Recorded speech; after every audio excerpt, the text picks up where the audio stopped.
Marion Luoma. I am the caretaker manager of the house.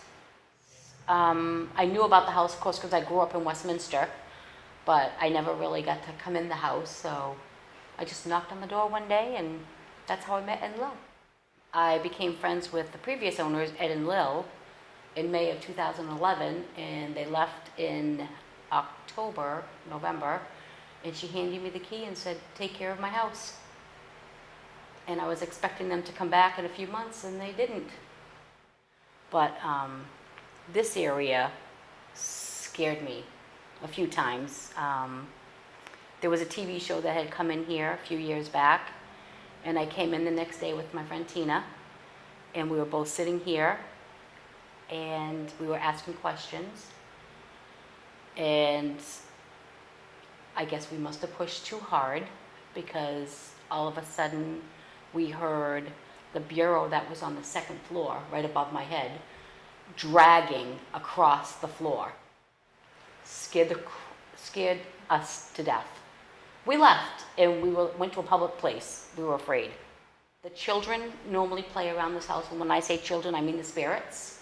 Supposedly there's a porthole here, right here, and that could be the reason. It's beautiful to look at. So yeah, this is probably one of my favorite places. I believe that it's definitely the paranormal activity. I believe that it could be the history of the house for some. A lot of people have seen the pictures on the inside. The architect, everything. It's everything. It's the hauntings, it's the Pierces, it's everything, really.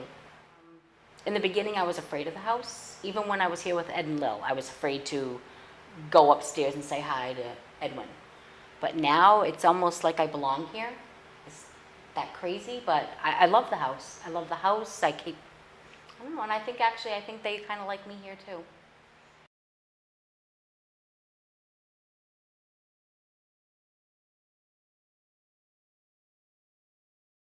Under his older brother Sylvester, bought the chair factory, which is directly across the street from the mansion. Sylvester dies in 1888 from pneumonia and heart disease, 13 years after completing the mansion. Susan is the first Pierce wife and is known to assist Sylvester to become a successful businessman. Just 2 weeks after moving into the mansion, she died of St. Anthony's fire. Ellen was the second Pierce wife and 28 years old when marrying Sylvester, who was 30 years her senior. In 1902, she died of carcinoma. Her death and funeral were in the mansion. Frank was the son of Susan Pierce and lived 2 houses away from the mansion at 16 West Broadway. Frank was later the proprietor of the chair factory, and in 1921 transferred all ownership of the mansion to his 2 younger brothers, Stuart and Edward. The sons of Ellen Pierce lived very different lives.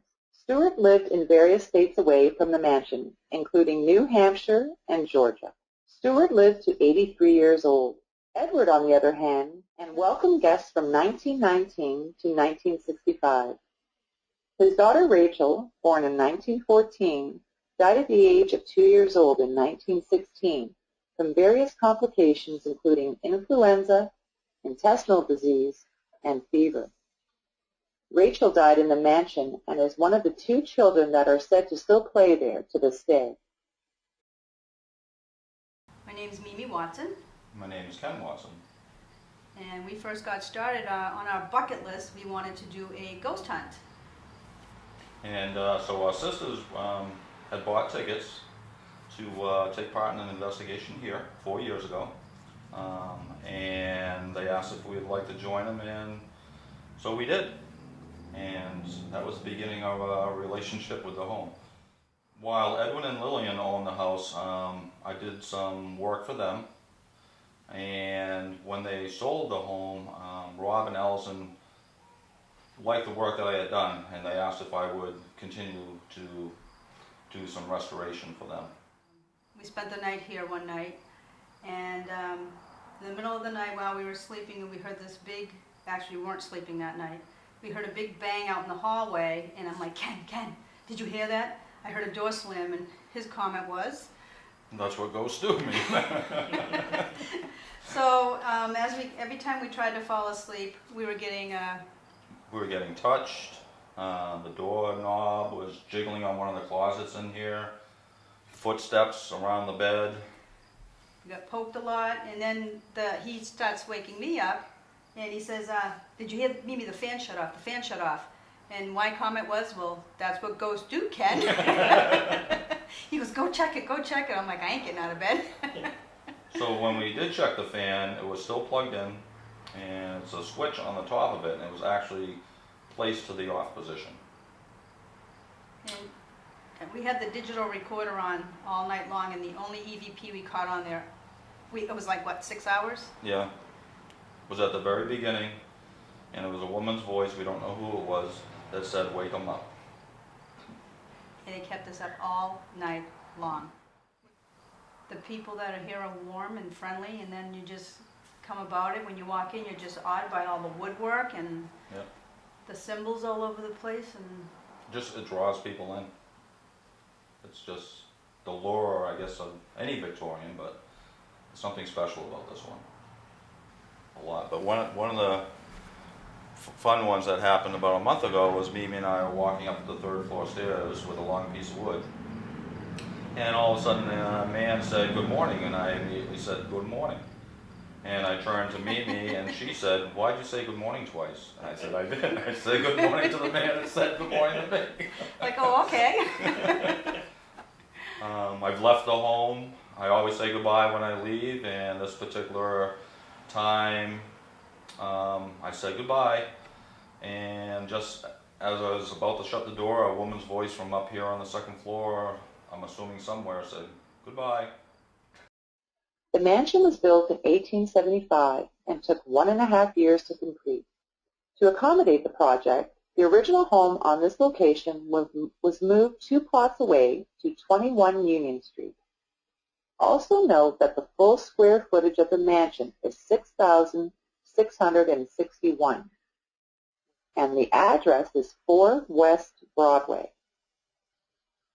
Directly across the street is the chair factory. Sylvester had a tunnel built to connect the mansion with the factory. This way, he could sneak up on slacking workers from the underground. While the factory grew in size and was a huge success, it too could not escape calamity and completely burned down. My name is Marc. I founded Mass Ghost Hunters Paranormal Society about 6 years ago, and right now we're about 5 members. My name is Lauren Sheridan. I'm also a member of Mass Ghost Hunters Paranormal Society. Previously a member of Glory Haunt Hounds, along with Marc. So this is one of my favorite places to come, and there's been many theories about the events that have unfolded and what's caused the hauntings here over the years. It's been so many different things. It was a home for Sylvester K. Pierce and his family. It was a brothel. It was, I don't want to say a halfway house, but I guess sort of almost like a hostel for a time. It was vacant and there were squatters here. There's a lot of mystery behind it. Nobody really knows exactly what the history of the home is because there's a lot of gray areas. Right. There's a lot of unrecorded history because there was no reason to record it. It was just a place. Yeah. There's a lot of folks who come in now, psychics and things like that walk, and a lot of them actually end up overlapping with some of the things they find in here, whether it be a rape, whether it be a murder, whether it just be negativity from the type of conditions you had to live in here, to the history of Sylvester's son, Edward, losing the home in a card game. Yeah. There's so many different things that sort of bring about haunting and things like that in the house. I don't think it's all negative. I do believe some negative things do happen here, but I don't believe it's associated with the home. I think people bring it on when they come in. Right.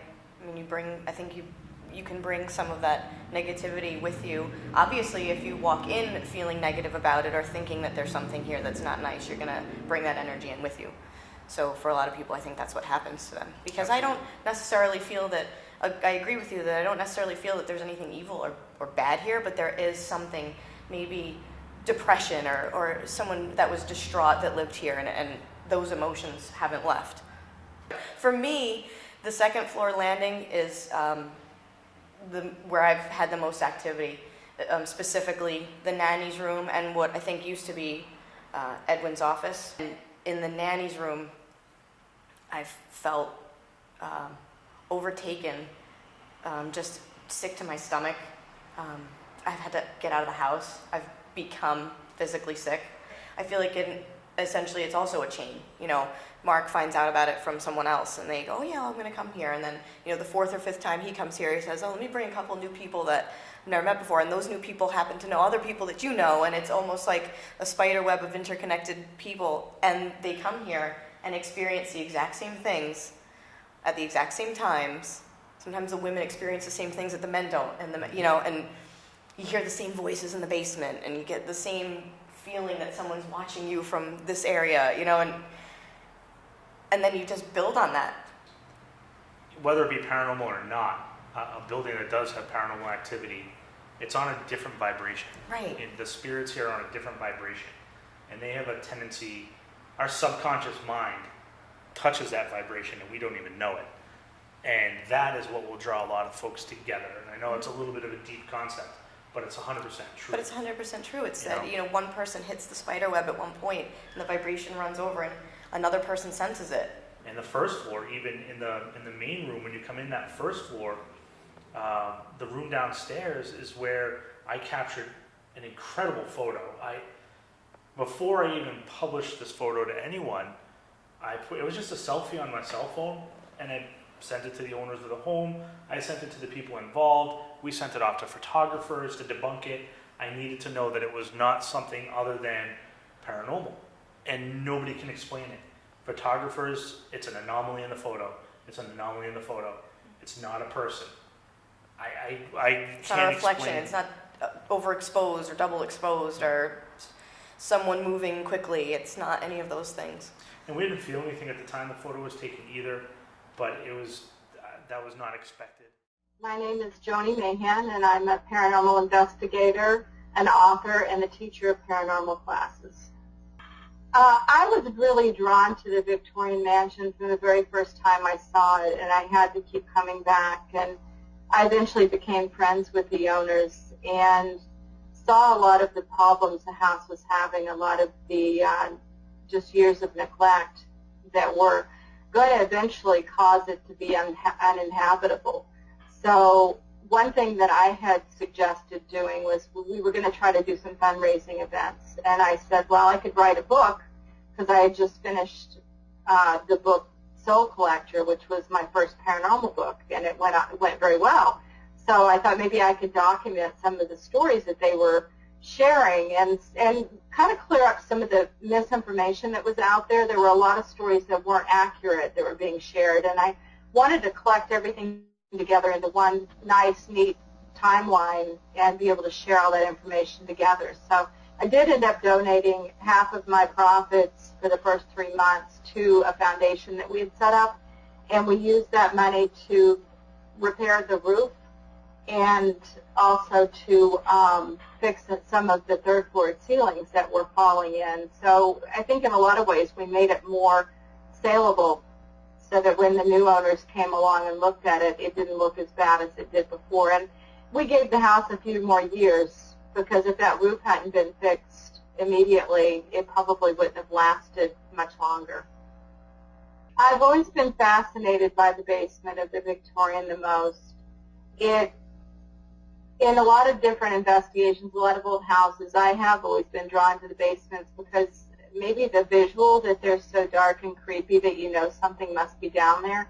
But in my experiences investigating, I've learned that sometimes they do go to the basement because they're trying to get away from all the activity and they find it a safe place to hide. My very first EVP that I recorded in the house came from the basement. And as I turned on my audio recorder and was getting ready to identify where I was, a voice said, "I love you." I do believe that the Victorian is a beacon for people and ghosts. I think as I was researching Bones in the Basement and interviewing people, I came upon so many people that said the same exact same thing. They said, I was drawn here and I had to keep coming back. And the same thing happened to me to a point where I finally had to just make a break because I was becoming absorbed with the house. I had a key to the front door. I could come in anytime I wanted to, which wasn't necessarily a good thing because I didn't want to leave. I kept wanting to come back. And I think some of it happens because they want the recognition and the acknowledgement that they're there. Like I was drawn into the Victorian for a specific purpose, and just like it pulled in a lot of other people. And if you look in hindsight, you can see the series of events that happened that brought it to the place that it is right now. I'm delighted that the new owners, Rob and Allison, have purchased the Victorian because the renovations that they have done have been spectacular, and they're bringing the house back to her former glory, which is all we all ever wanted. That's everything we talked about when we were there, is what we could do to try to save the Victorian.